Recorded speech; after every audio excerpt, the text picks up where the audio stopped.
जतन से हम कइलो बरतिया ओही पे लागल ध्यान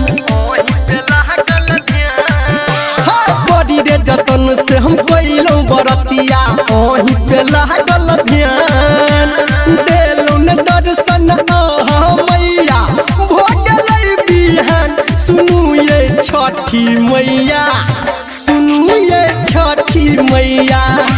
सुनू ये छठी मैया सुनू ये छठी मैया सुनू ये छठी मैया। अभी आप सुन रहे हैं सावरिया म्यूजिक। सुनू ये छठी मैया बोलनिया के कुकिए मैया दिल पे हमारा लागइए आ भोरे भोरे उगल सूरज जब दूर दूर निभा गइए बोलनिया के कुकिए मैया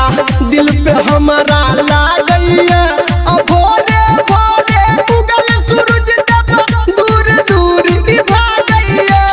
भूखल प्यासल मिनती केलौ दलन आहा कान सुनू ये छठी मैया सुनू ये छठी मैया सुनू ये छठी मैया सुनू ये छठी मैया सुनू ये छठी मैया कंचन इब्राहिमपुर। सुनू ये छठी मैया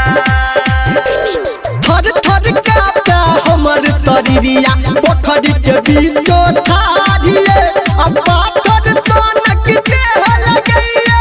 जिंदगी लागे पहाड़िए जिंदगी लागे पहाड़िए थर थर कांपता हमर शरीरिया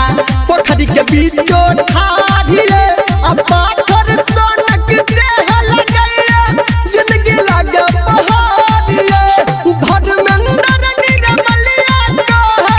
कवि के आहा के गान सुनू ये छठी मैया सुनू ये छठी मैया सुनू ये छठी मैया सुनू ये छठी मैया।